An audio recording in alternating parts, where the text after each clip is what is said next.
sekaligus inget kalau pacaran tuh harus iman gitu ya. Iya, itu pasti ingat tuh, itu pasti ingat. Oh, berarti Quote-nya kalau di bahasa Kroasia tuh gini, da moram živjeti i 10.000 života u vijekbi izabrala tebe. apa lo tuh ya? Enggak usah dijelasin ya. Oh enggak, jangan Nonton 5 jelasin. kali, Bro. Nonton 5 kali deh. Jangan dibuka Gua dong. kali doang. Bisa 2 kali, 5 kali.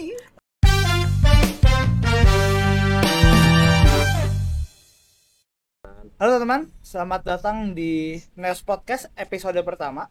Sekarang kita akan ngebahas apa toh? Tentang cinta. Tentang percintaan ya. Relate lah Panas-panasan. di masa-masa sekarang gitu ya. Bisa untuk remaja, pemuda dan orang yang di atas umur kita juga. Betul. Nah, ini gue mungkin curhat dikit atau tentang Boleh. percintaan. Kenapa tuh, Bro? Karena gue tuh agak bingung, kenapa gue masih belum pernah punya pasangan selama 20 tahun gue hidup di bumi Lu ini. serius belum punya pasangan 20 tahun? Belum pernah. Gila. Sekalipun belum pernah. Makanya kayak bingung gitu. Kenapa ya? Karena gue tahu nih gue secara fisik oke. Secara muka gue bukan muka yang 300.000 musang garis kandang itu bukan. Oh, siap. Nah, makanya gue Terus? bingung gitu. Kenapa gue belum pernah punya pasangan? Nah, mungkin gue kayak ada beberapa pertanyaan juga gitu. Kayak kenapa gue nggak punya pasangan? Itu gimana tuh? Kalau menurut gue ya, Bro ya. Kalau soal cinta tuh gak ngelihat apa sih sisi eksternal lah kalau kata gue sih. Kayak Oke. bukan soal lu tampan, bukan soal lu apa sih banyak duit atau ya material-material lain lah. Oke. Menurut gue tuh lebih dominan tuh kayak di balik tembok cinta gitu, kayak ya kembali ke isi hati sih sebenarnya sih, kayak gimana lo mengenal cinta lebih dalam tuh seperti apa. Oke. Di luar kayak cinta kan paling kayak sekedar ih lu ganteng gue suka gitu. Oke. Kan gak sekedar itu aja, kan pasti harus kayak lu harus tahu isi hati seperti apa, lu harus tahu orang seperti apa, terus lu belajar gimana cara lu mencintai lebih dalam di luar kayak lu tampan, lu cantik gitu doang kan. Nah menurut gue sih yang lebih didalamin kalau menurut gue itu kayak gimana lu mengenal orang itu lebih dekat lagi gitu. Cara hati lah, hati ke hati. Oke. Mungkin karena gue juga mungkin ada beberapa pertanyaan yang mungkin nggak bisa kita jawab. Mari kita undang Kak Theo. Oh boleh. Oh dari sini dia. Sudah. Siap. Wah, Mau minum. minumnya sama kebetulan. Kita minum kopi dulu Halo ya. toh. Halo. Halo, Zra. Wah, minum Halo, dulu aus. Parah aus banget. Halo, teman-teman. Kameranya mana? Banyak banget nih kamera nih. Ini bisa itu bisa. Bisa. Woi, halo teman-teman Neos. Gimana Kak kabarnya? Abis jalan dari puncak ya? Abis itu kesini. Waduh, jalan-jalan ke puncak kayak pantun nih. Cakep. Udah bukan Oh, pantun. bukan mantul. Gimana? Lagi ngobrol apa? Kayak serius banget gue lihat tadi. Kita itu sekarang kita lagi ngobrolin tentang cinta, Kak. Cinta. Wah. Percintaan di zaman sekarang seperti apa? Tentang Kristen juga gitu. Ya tadi soalnya temen gue juga curhat katanya dia selama 20 tahun hidup tuh belum punya pasangan gitu loh, sama sekali nggak ngerasain punya pasangan. Itu kan kayak sedih banget gak sih? Karena kan kayak di usia 20 kan kayak pengen tahu gitu bercinta tuh kayak apa gitu, memiliki apa ya, Memiliki seperti pasangan apa begitu gitu, ya. merasakan cinta seperti apa gitu. Merasa dicintai dan Ya, mencintai gitu ya. Itu dia kayak wah rasa kosong banget sih, dia kayak penasaran kenapa dia kayak mikir gue punya paras yang tampan, gue punya otot yang gede ini kan. Tapi kayak kenapa nggak ngalamin juga gitu. Oke. Tuh, kalau dari jawaban gue sih kayak mungkin lu belum mau mengenal cinta itu lebih dalam, kayak lu sekedar mengenal luarnya aja gitu. Nah, ini mungkin gue langsung masuk ke pertanyaan, Kak. Ini pertanyaan yang karena gue 20 tahun belum pernah punya pasangan. Sebenarnya Tuhan tuh nyiapin jodoh nggak sih, Kak, buat kita? Kalau kita bicara Tuhan nyiapin jodoh atau enggak buat kita gitu ya, kita bisa membayangkan kalau Tuhan sudah merencanakan sesuatu dalam kehidupan kita. Dan either apakah rencana Tuhan itu adalah untuk kita punya jodoh atau tidak, menurut gua ya, itu hanya bisa kita alami melalui proses begitu. Karena kan kalau kita tahu dalam Alkitab juga ada yang mengatakan ya bahwa toh ada juga yang tidak menikah gitu. Entah karena memang pilihannya sendiri begitu, atau mungkin untuk kerajaan surga dan seterusnya begitu.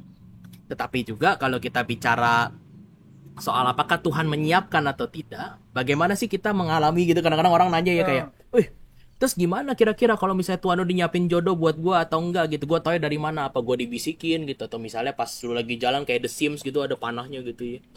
Gitu kan. ya wajar sih Zra, kita mah manusia kan semua ingin dicintai dan mencintai gitu ya. Benar. Itu kalau katanya siapa tuh psikolog Abraham Maslow namanya. Oh, Abraham Maslow yang buat teori piramid itu ya? Iya, teori hierarchy of needs katanya gitu, Iya, apa benar. hierarki kebutuhan. Ada levelnya tuh bahwa manusia mau kok dicintai dan mau mencintai begitu. Tetapi juga kita bisa mengetahui pada akhirnya apakah apa rencana Tuhan untuk kehidupan kita, bicara soal jodoh atau tidak dan seterusnya begitu. Kita hanya bisa mengalaminya melalui proses. Melalui proses. Karena toh Allah kita kan Allah yang berproses kan. Ya. Kita lihat misalnya waktu penciptaan gitu ya. Waktu penciptaan Allah kita adalah Allah yang sedemikian rupa berproses gitu. Padahal bisa kan harusnya dong jadi bumi selesai. Tapi hari pertama, hari kedua, hari ketiga hari dan ke-6. semuanya baik. Dan bahkan tuh kalau kata dosen pembimbing gue ya, namanya Pendeta Yoas Hadi Prasetya, pendeta GKI di Pondok Indah. Oke. Terus katanya gini, cinta itu nggak efisien, katanya love is not efficient. Awalnya gue denger, oh kenapa ya gitu. Bener juga kalau dipikir-pikir, simpelnya kalau lu punya pasangan kan lu begitu ingin untuk memberikan dia yang terbaik, begitu lu rela keluar uang atau keluar apapun begitu. Dan bahkan kalau kita tarik secara kekristenan gitu dalam kisah Alkitab, bahkan Yesus Kristus sendiri mencintai kita dengan begitu tidak efisiennya begitu. Ia harus turun ke dunia begitu. Ia adalah Allah sejati tetapi juga menjadi manusia sejati di dalam rupa Yesus Kristus begitu. Dan dari situ kita bisa membayangkan betapa proses yang harus dilalui oleh Yesus begitu. Dalam kehidupan harus mati, disalibkan, lalu bangkit dan seterusnya, itu proses. Itu proses. Dan dari proses itulah apa yang terjadi, kita mengalami cinta kasih. Dan kalau kita bicara soal jodoh tadi gitu, bagaimana kita bisa mengalami cinta kasih? Apakah cinta kasihku bicara soal cinta kasih aku harus punya pasangan dan seterusnya? Kita bisa mengalaminya melalui proses. Gitu. Oh. Berarti jawabannya proses ya, Kak? Berarti Proses. apa tuh mencari jodoh itu salah satu bagian dari proses juga. Betul. Dan bicara soal proses, berarti apa sih gitu? Kemudian kalau proses gimana Kak? Apa kita sit down and relax gitu lalu tiba-tiba akan datang gitu? Jalani kehidupan kita. Peziarahan kehidupanmu harus tetap berjalan. Dan dari situ saat kita berjalan dalam peziarahan kehidupan kita, disitulah kita bisa mengalami proses itu. Bayangin aja kalau kita cuma duduk-duduk, oke lah, yuk katanya proses kan kita tungguin aja datang. Tiba-tiba datang, nggak mungkin. Nggak mungkin. Nggak mungkin. Tiba-tiba jalan dari langit, nggak mungkin. Nggak mungkin. Dari dong. Iya. Jadi, Tapi kalau ngomongin soal kita nanya ke Tuhan kita ada jodoh atau enggak ya? Sebenarnya ada nggak sih kayak masa-masa penantian gitu buat kita tuh ada jodoh gitu? Dalam masa-masa kita menanti ya gitu, tentu ada masa penantiannya gitu. Lebih ke apa sih? Gimana kita mempersiapkan buat penantiannya gitu? Bagaimana kita mempersiapkan yang menarik tuh. Kita perlu banyak mempersiapkan diri kita untuk memahami sebenarnya apa sih makna kasih itu sendiri begitu. Dan kalau kita ingat ya ada ayat yang mengatakan dalam Matius begitu ya, kasihilah sesamamu manusia seperti dirimu sendiri. Buat gue tuh menarik gitu loh. Kenapa? Karena di satu poin dikatakan kasihilah sesamamu tetapi seperti dirimu sendiri. Masih orang. Pada akhirnya apa sih yang menjadi contoh kita dalam mengasihi? Kita mengasihi diri kita sendiri gitu. Saat kita mengasihi diri kita sendiri sedemikian rupa gitu, begitulah juga kita harus mengasihi orang lain. Tetapi dari situ juga kita harus mengingat, boleh sih lu mengasihi orang lain gitu. Tetapi juga kasihilah dirimu sendiri begitu. Sehingga dari situ kita tuh kadang-kadang kalau nyari jodoh kan apa sih harapan-harapan kita? Oh, aku ingin dilengkapi oleh dia. Yeah. Oh, aku merasa kayak dalam diriku ada yang hilang dan kalau ada pasangan baru terasa penuh gitu. Padahal saat kita memahami makna kasih dengan lebih holistik, dengan lebih penuh begitu ya, kita bisa kemudian menyadari oke, saat kita membagikan kasih kita membagikan kasih kita karena kita menyadari bahwa kita juga sudah tahu bagaimana mengasihi diri kita sendiri gitu. Dan dari masa penantian itu kan kita nggak tahu kapan ya masa penantian itu. Tapi kan bahasanya kita harus selalu berjaga-jaga, berawas, berwaspada gitu. Gimana cara berwaspadanya? Ya kita perlu juga membangun karakter kita gitu. Kita perlu lihat dalam diri gue ada nggak ya karakter yang kira-kira kayak kurang oke nih gitu. Ada hal-hal yang perlu kita perbaiki. Juga bicara soal kematangan diri begitu. Bagaimana cara kita menguasai diri misalnya gitu. Kadang-kadang kan kita suka emosian maksudnya gitu. Suka emosian gitu ya.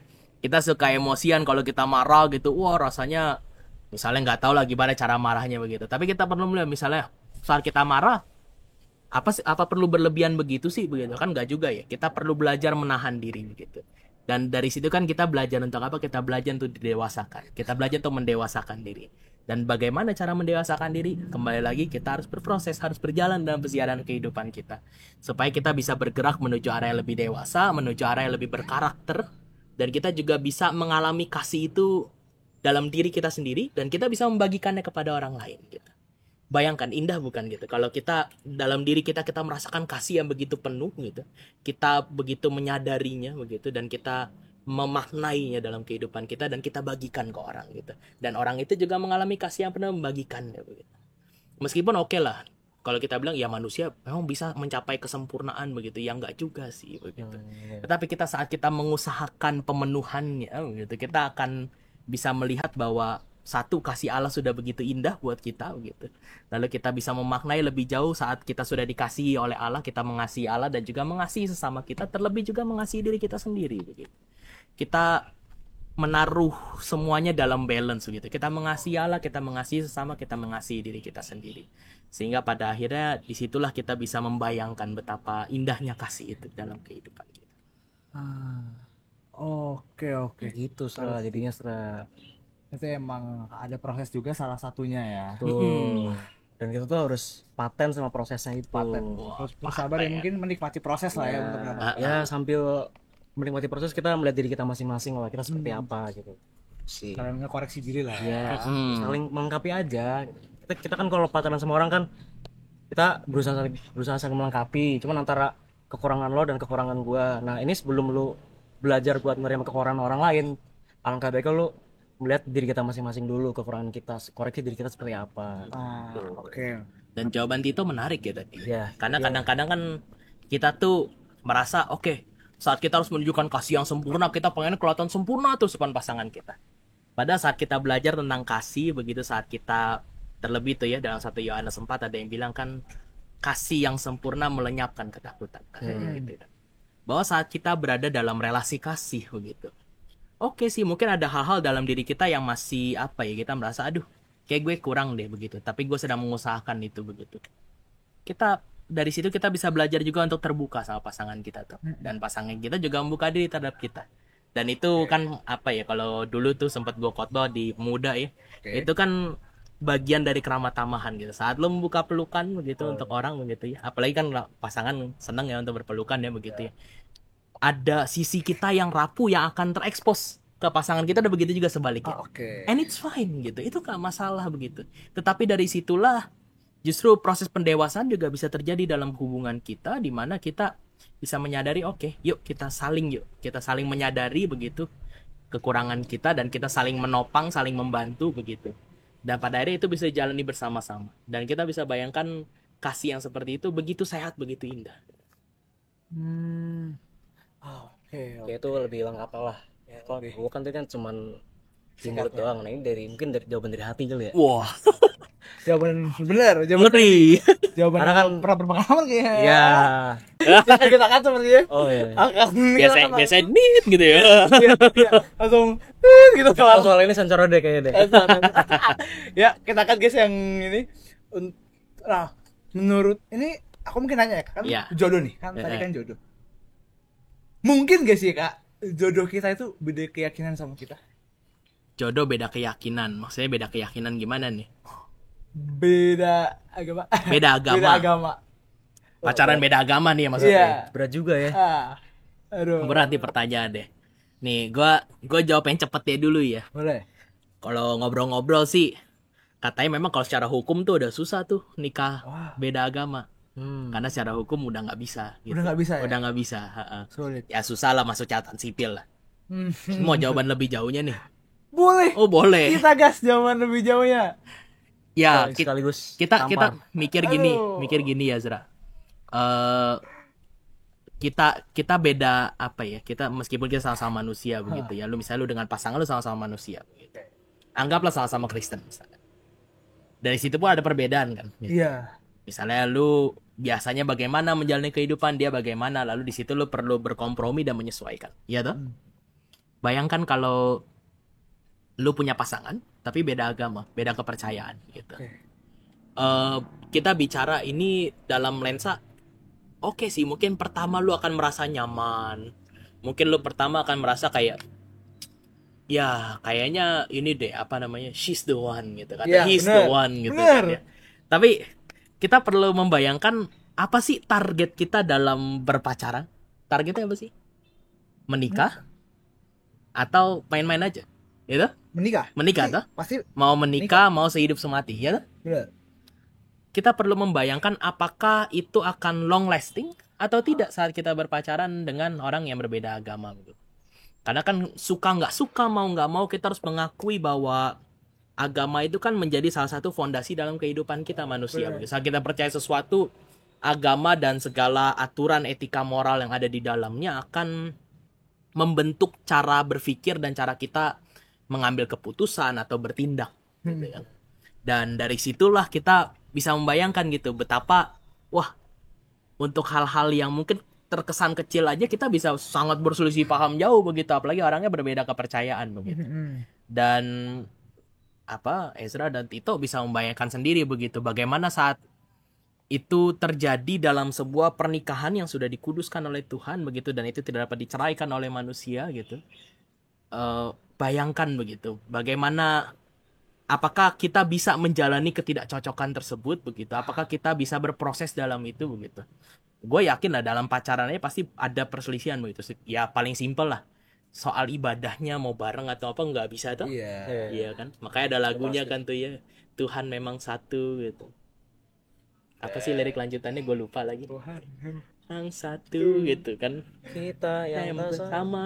Wah, haruskah aku lekas pergi? wah, jadi nyanyi karaoke ya. Aduh. Tapi bisa bayangin ya Zra gitu, bahwa mulai dari hal yang paling simpel aja begitu, kita bisa bayangkan ada kesulitan dalam perjalanan. Bagaimana saat kita bawa ke dalam pernikahan, bagaimana saat kita misalnya mendidik anak-anak kita kemudian begitu, saat misalnya lu memutuskan untuk memiliki keturunan dengan pasangan lu begitu. Bagaimana dengan hal-hal lainnya dan seterusnya gitu. Kita bisa bayangkan keruwetannya, dan dari situlah gua nggak mau bicara soal pacaran beda agama dosa atau enggak, tapi kita bisa lihat bagaimana itu mempengaruhi perjalanan kehidupan tidak hanya lu tetapi juga pasangan lu itu begitu. Menurut saya juga ya, Hmm. kayaknya mungkin kalau berpasangan beda agama dan memutuskan untuk menikah, Hmm. terlalu banyak pengorbanan yang harus dilakukan di kedua belah pihak sih. Hmm. Itu menurut saya, Hmm. sebagai saya yang hampir pernah berhubungan dengan beda agama, Oke, oke. yang pernah dekat, yang sempat dekat, Oh, beda iya. agama, Oh, gitu. terlalu banyak pengorbanannya. Ah. Jadi mending gak usah. Ya Tuh iya. sekarang. Ya temen aja lah. Ya teman Iya. aja. Makanya Berteman boleh gitu, tetapi untuk maju ke langkah selanjutnya begitu kan, untuk berpacaran dan menikah kan kita perlu membayangkan circumstances-nya begitu. Kita perlu membayangkan wah, apa yang akan terjadi, apa yang dihadapi selanjutnya begitu, dan I don't think it's going to work out begitu. Yeah. Kayaknya bakal susah gitu. oke no workout. Dengan yang sama-sama Kristen aja kan Iya, karena nggak berhasil. banyak tantangannya gitu loh. Iya. Nggak sedikit orang Kristen yang menikah dan punya banyak keributan di dalamnya begitu, apalagi yang berbeda Beda agama, keyakinan. berbeda kepercayaan gitu. Emang sulit ya Mm-mm. untuk memulai mencari pasangan. Ya Tuh. gitulah Ya, kurang gua- lebih. Jadi lu nextnya akan mencari yang Mencari yang Kristen pasti. Oh, Kristen. Pasti mencari yang Kristen. Mencari yang Berarti Kristen. setelah Itu ngobrol berarti nyari Kristen. pasti. Iya, Sebelumnya enggak yang Kristen. tetap Kristen. tetap Kristen. Sekarang lebih paten nih Kristen. Wah, parah siap. digoreng. Paten nih Kristen. Aduh. Padahal nggak ada penggorengan tapi goreng terus ya dari tadi. Iya. Tapi kan saat kita di usia-usia pemuda nih gitu kan, pasti pikirannya udah menuju ke arah pernikahan itu gitu. Ah, aku mau menikah gitu. Dan saat kita berjalan ke arah yang lebih serius ya, kita juga perlu memikirkan segala sesuatunya dengan serius gitu. Oke. Segala sesuatu itu boleh tapi tidak segala sesuatu itu berguna kan katanya. Nah, That's why. that's why. That's why. That's Tapi kalau ngomongin apa nih kan tadi dijelasin kalau kita punya pasangan beda agama seperti apa dan tantangannya apa aja gitu. Nah sekarang kalau kita balik, bagaimana kita menemukan pasangan yang seiman dengan konsep apa ya?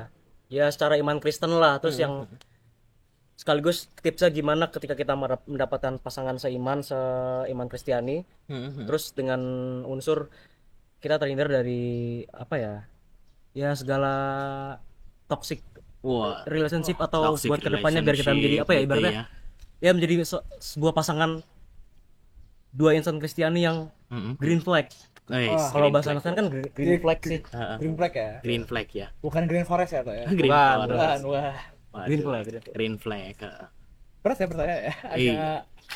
berbeban. Kalau Kan kita bicara soal pasangan seperti apa sih yang green flag gitu ya. Ah, Ya, pertama kalau bicara soal toxic relationship sih kita perlu memaknai kasih itu dengan lebih jelas gitu. oh iya, iya. Kalau di Alkitab kita tuh dalam 1 Yohanes 4 tuh dibilang kasih yang sempurna itu melenyapkan ketakutan. Hmm.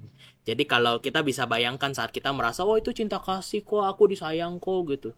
Tapi misalnya amit-amit ya begitu dalam toxic relationship kita di apa ya, diganggu atau diusik secara mental, secara psikologis, bahkan secara fisik ya begitu ya. Kadang-kadang ada yang apa namanya sudah terjadi kekerasan bahkan sebelum dalam pernikahan begitu. Iya. Kita harus menyadari bahwa di dalam Alkitab sendiri menyatakan itu begitu, bahwa di dalam kasih tidak ada ketakutan, kasih yang sempurna melenyapkan ketakutan.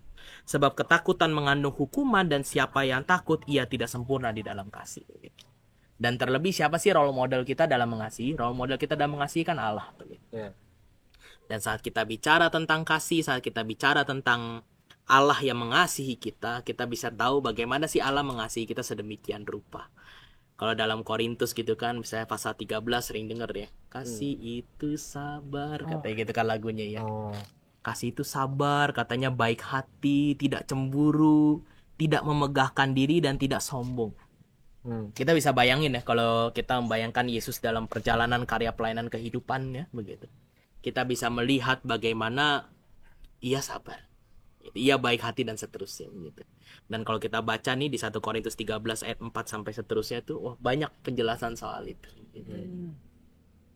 Dan kita perlu memelihara itu. Bagaimana kita perlu menjaga diri untuk sabar begitu, untuk tidak memegahkan diri. Dan juga misalnya apalagi nih, tidak pemarah, tidak menyimpan kesalahan orang lain begitu. Tapi ia juga tidak bersukacita karena ketidakadilan, tetapi karena kebenaran. Jadi banyak aspek, banyak layernya gitu dalam mengasihi gitu. Dan pertanyaannya gitu ya, kalau kita bicara, ya pasangan gue berarti kalau dia marah-marah sedikit, ini dong berarti langsung kita cut off dan seterusnya begitu. Ya kita perlu membayangkan juga selama dia masih senantiasa mengusahakan untuk menjaga garis batas ini begitu. Mari kita mendukungnya begitu. Mari kita juga saling menolong begitu. Karena toh kan kita bisa membayangkan bahwa seberusaha apapun kita kan susah ya untuk kita sampai kepada kesempurnaan nih gitu ya. Wah, pengennya sempurna, perfect gitu. Mungkin ada momen kita emosi, mungkin ada momen kita slip dan seterusnya begitu. Tetapi kita diundang untuk bisa mengusahakan apa yang ditulis dalam firman Tuhan begitu. Untuk mengasihi sedemikian rupa begitu. Untuk mengasihi dengan sabar, tadi baik hati dan seterusnya. Itu kita diundang untuk itu. Dan dari situlah kita pada akhirnya juga satu bisa menjadi pasangan yang baik bagi mungkin kalau lu udah ada pasangan begitu ya. Lu bisa menjadi pasangan yang baik untuk pasanganmu begitu. Kalau dirimu belum ada pasangan begitu, kita bisa mempersiapkan diri untuk bisa menjadi pasangan yang baik tersebut gitu. Dan juga sembari mencari. Dan dari situ kita bisa terus berproses untuk bisa mencari orang yang memang tadi bahasanya green flag itu ya gitu ya. Orang yang green flag adalah orang yang mau senantiasa berusaha meskipun tidak sempurna begitu. Dan dia menyadari siapa yang telah mengasihinya lebih dulu, yaitu Allah. Simple as that.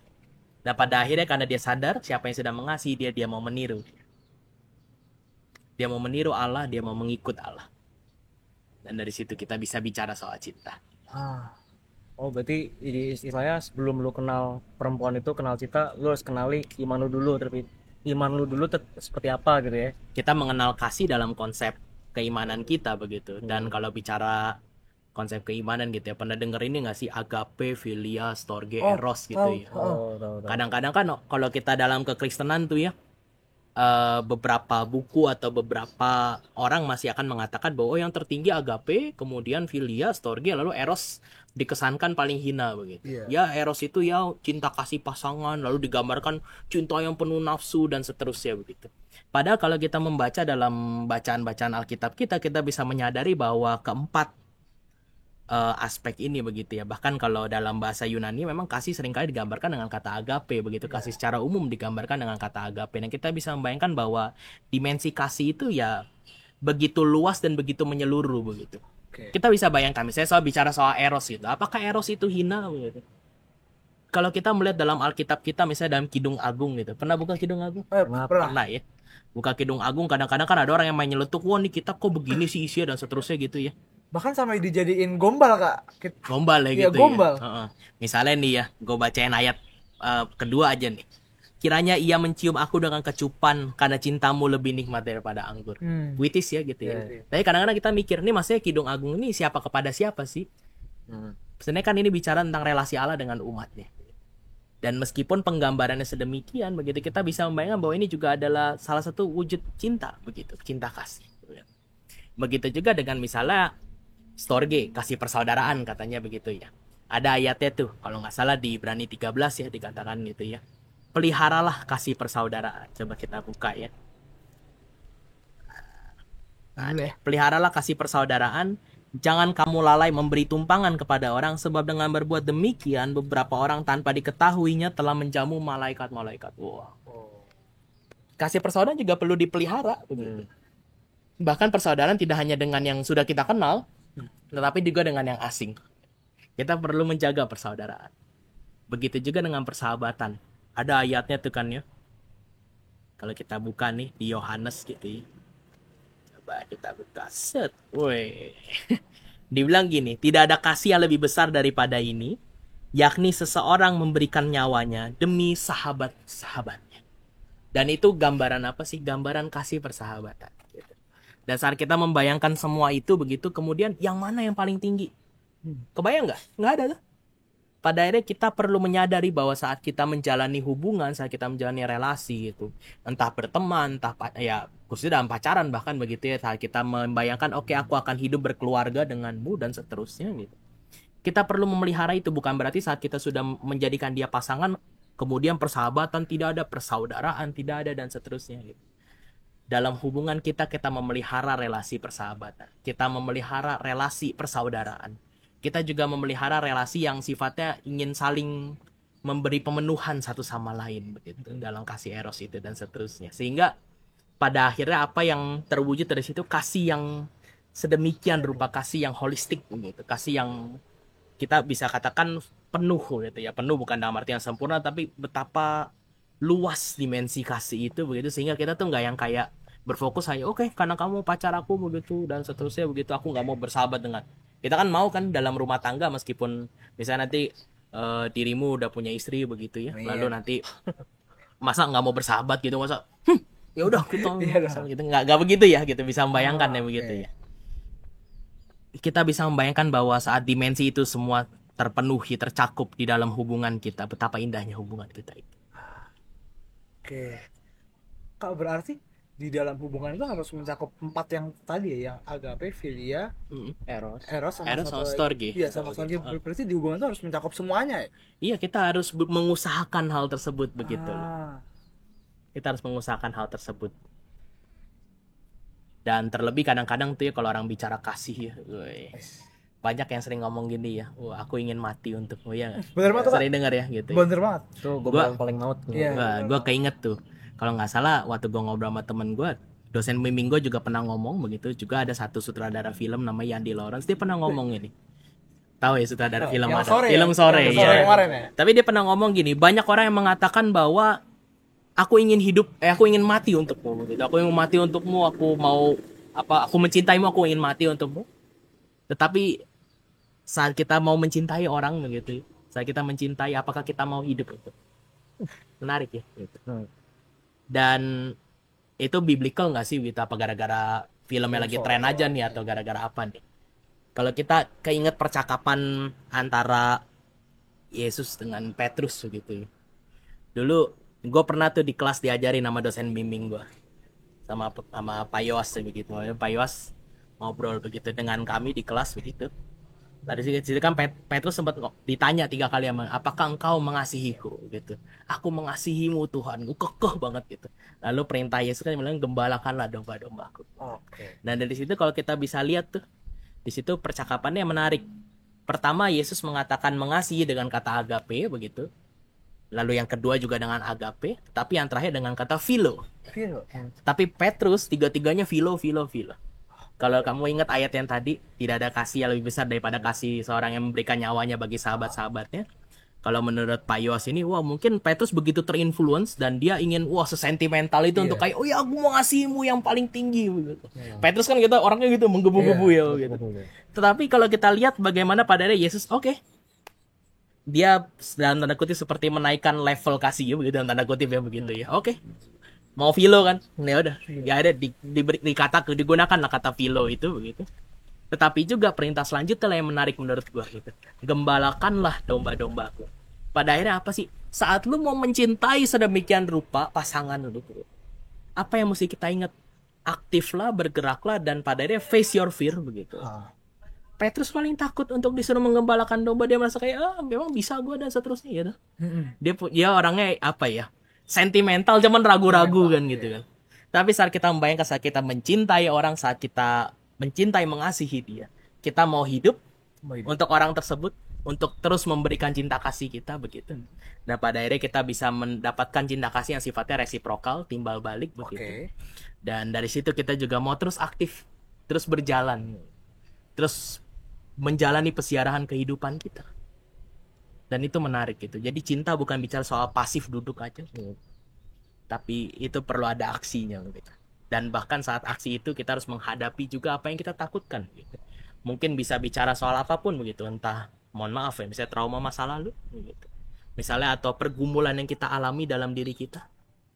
Let us face our fear untuk kita bisa juga mencintai. Yang menarik ya.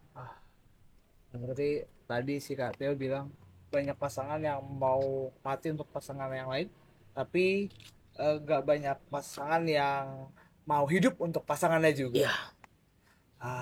Bagus banget. Bagus banget sih. Itu bagus banget. Itu akan saya note di catatan saya. Wah. Bakal saya jadi wallpaper. Waduh. Buat keinget terus gitu. Bagus. Sekaligus ingat kalau pasangan itu harus iman gitu ya. Iya, itu pasti ingat. Itu pasti ingat. Oh, berarti itu tambahan juga berarti poin di bawahnya. Iya, poin bawahnya harus iman. Biar selalu ingat gitu. Siap. Cinta tuh harus apa? Berunsur dengan agape gitu ya. Agape di bawahnya seiman gitu kan. Seiman. Bukan tetap lurus gitu. Setuju. Berarti Bahwa harus cinta kasih seiman harus mencakup secara aspek begitu, dan juga ya pada akhirnya salah satu kecocokan yang kita cari kan juga dalam iman kita. Supaya kita bisa selaras berjalan gitu. biar nyaman juga kan kalau misalkan seiman kan. Gak ribet juga gitu. Enak jadi ya seiman, seamin. Wih, aduh. Kan Benar. daripada seamin tapi nggak seiman gitu kan. Benar. Kan Itu agak bener berat banget. gitu menjalaninya gitu. Asik. Pengalaman banget ya itu. Kayaknya gue pengen nanya tips apa tuh biar kita jadi long lasting gitu sih. Asik. Cuman biar long lasting itu apa ya, dalam tahap tuh kita menjadi apa ya, pasangan yang berkenan kepada Tuhan itu kayak secara kasih sayang, secara kesalingan, secara iman Kristiani itu bagi apa ya, bagi kehidupan lah. Kira-kira gimana? Bicara soal lasting ya gitu ya. Ini kayak mencakup kayak apa sih yang pernah lu omongin ke gua kayak terkait apa sih kalau secara pasangan tuh terbuka soal jarak dan waktu. Wah, jarak dan waktu. Oh iya. Nah itu. Jadi bisa dipaparin ini, lagi. ini juga sebenarnya obrolan di kampus gitu ya. Jadi kenapa sih gue selalu ngutip dia, karena ada satu mata kuliah namanya menarik, namanya teologi persahabatan. Dan dalam teologi persahabatan tuh ada dua aspek katanya gitu. Dalam persahabatan Kristen tuh apa sih aspeknya gitu? Katanya bicara soal jarak, kedekatan, tetapi juga bicara soal jarak. Menarik ya. Orang kayak, hah? Masa deket tapi ada jaraknya, gimana tuh gitu. Dari situ kan kita bisa membayangkan juga bahwa dalam relasi kita, begitu, dalam saat kita berelasi dengan pasangan kita bisa membayangkan bahwa kita perlu kok gitu. Selain kita menjaga kedekatan, kita juga saling memberi jarak, memberi waktu begitu, memberi ini satu sama lain begitu. Dan dari situ kan saat kita menjaga ketegangan itu dengan indah begitu, yang muncul bukan pada akhirnya begitu jauh banget atau begitu dekat banget, tetapi kita bisa membayangkan bahwa kita bisa akrab dalam kasih begitu, dalam sebuah dinamika yang gua nggak mau nerobos boundariesmu begitu juga dengan kita sebaliknya begitu, tetapi aku juga mau mengasihimu begitu. Bahwa kedekatan kita adalah untuk mengasihi, dan jarak yang kita juga jaga satu sama lain itu adalah untuk kita menghargai pasangan kita. Dia udah menarik gitu kan.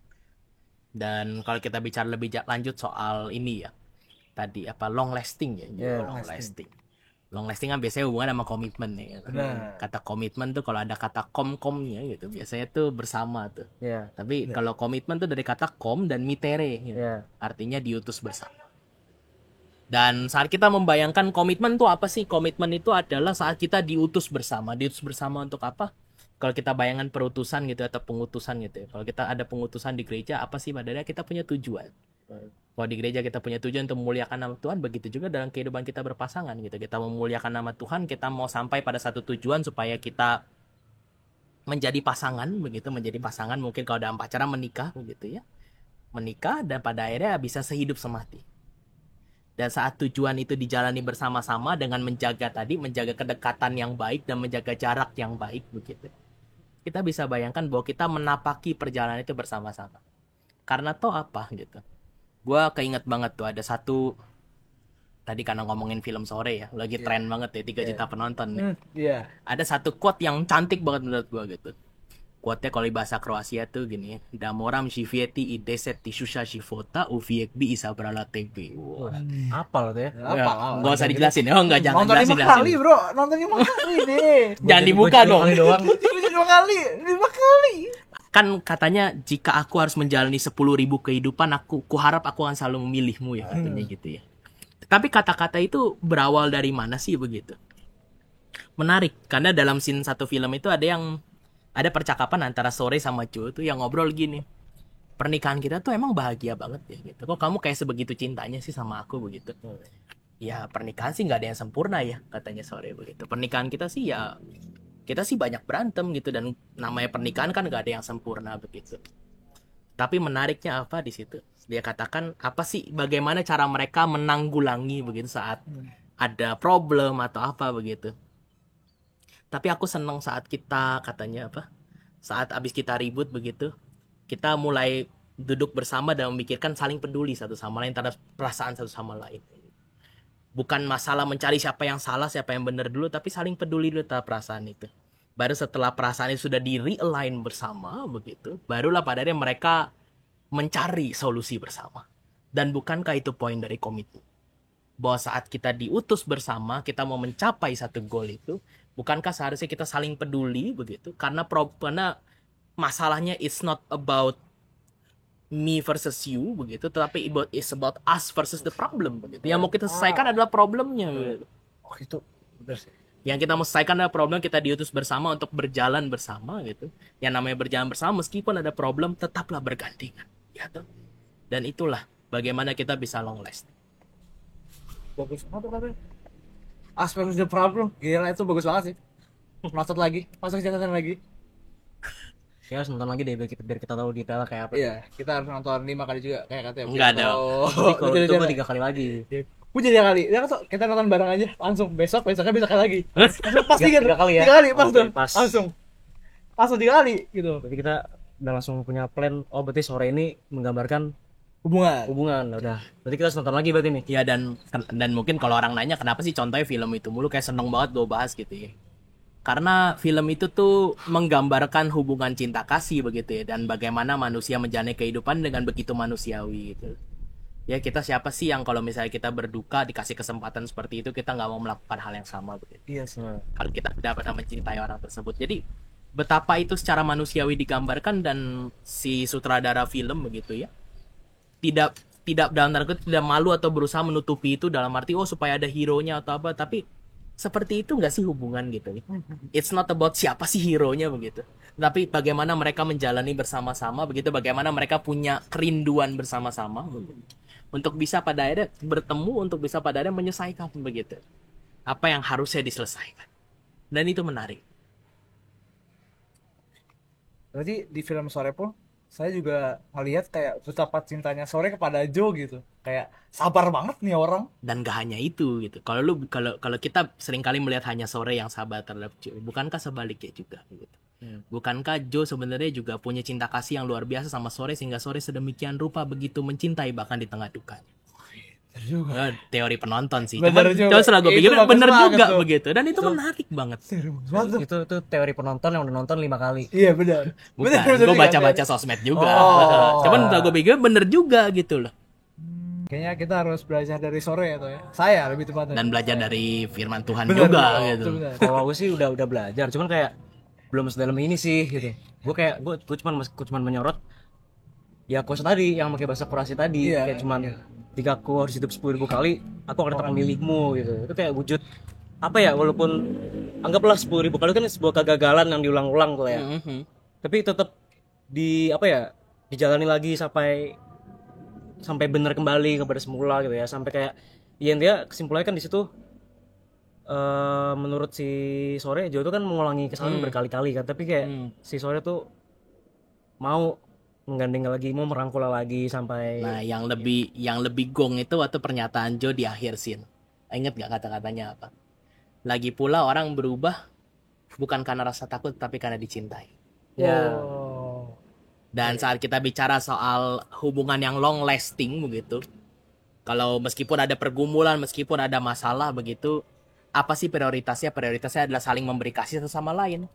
Saling, kalau dalam Alkitab bilang saling lebih dahulu dalam memberi hormat, katanya begitu kan. Jadi pada akhirnya kita perlu untuk saling mengasihi begitu, saling berusaha lebih dahulu dalam memberi hormat, memberi kasih begitu.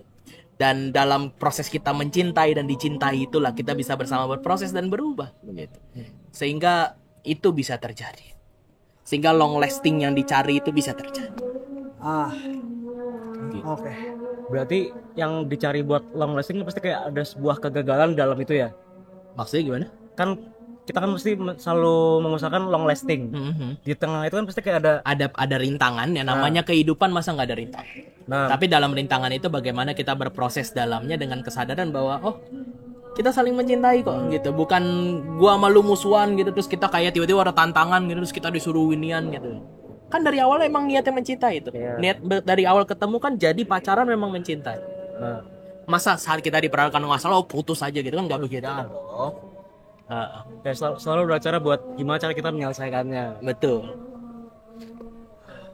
Karena memang menurut saya nggak susah ya untuk berpasangan seperti kayak Sore tadi dan si siapa pasangannya, saya Si lupa Joe. siapa. Iya. Jonathan. Iya si Joe.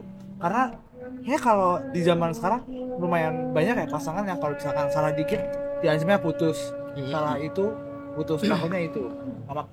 Karena kayaknya akan sangat sulit untuk mencapai standar si Sore dan Joe ya misalnya. Iya. Dan lebih susah lagi untuk kita mencapai standar Allah kan? Iya benar sekali. Tetapi saat kita mengusahakan untuk senantiasa meneladani Allah begitu, meskipun kita tidak mencapai kesempurnaan itu, kita terus berproses di dalam. Oke. Gila. Gimana tuh omongannya untuk sekarang? Ya untuk gue yang punya relasi ya, ya lumayan jadi instrumental sih buat gue sih. Ya menambah instrumen-instrumen buat gue lah. Jadi kayak ternyata seperti itu hubungan lebih lanjut. Ternyata kenal tuh nggak harus di awal-awal, tapi selalu ingin mengenal gitu lah. Gak cuma kayak di awal doang gitu. Itu sih kalau menurut gue sih. Sangat-sangat menambah insight saya sebagai orang yang belum pernah berpasangan.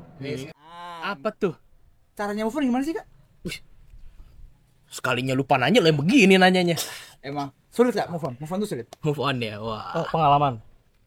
Lu kan belum berpasangan. Berarti yang pengalaman gue. Gak makanya. Pertanyaan lu menjebak. Kenapa menjebak? Enggak apa-apa. Move on ya. Bicara soal move on menarik ya gitu ya. Kalau bicara soal move on kan kadang-kadang orang kayak ngerasa di tengah masa penantian gitu ya, atau mungkin di tengah masa patah hatinya gitu ya. Kadang orang suka nanya gitu ya, Tuhan tuh ada nggak sih ya buat gua gitu, Tuhan ini nggak sih gitu. Tetapi kadang-kadang kita juga perlu bertanya gimana sih sebenarnya cara kita memandang dan memahami Tuhan gitu kan. Kadang-kadang kan kita merasa ya sudah kalau kita percaya Tuhan jalan kita akan lurus gitu. Makanya lagu-lagu sekolah minggu kadang suka ngomong apa, di dalam dunia ada 2 jalan, lebar dan sempit, mana kau pilih katanya gitu kan. Kadang-kadang ekstrim juga, yang lebar api tapi yang sempit Tuhan berkati gitu. Padahal kan bicara tentang kehidupan kita bersama Tuhan, namanya jalan mau lebar mau sempit atau apa ya, itulah perjalanan kehidupan gitu kan. Istilahnya kita di jalan tol aja mau semulus apapun, obstacle tetap ada begitu. Ya. Entah kita harus ngerem, entah kita harus pelan, harus hati-hati gitu. Bahkan di jalan semulus apapun kita tetap berhati-hati kan gitu. Saat kita mengikut Tuhan bukan berarti kita yang kayak kita nggak akan patah hati. Patah hati itu adalah pengalaman yang wajar untuk dialami kok. Kita sedih atau mungkin kalau yang putus atau patah hati marah, kecewa, wajar begitu. Tapi toh Tuhan dalam kehidupan kita tidak berusaha untuk menghilangkan apa yang kita rasakan. Tapi dia membersamai kita dalam perjalanan kita untuk bisa mengalami, untuk bisa merasakan.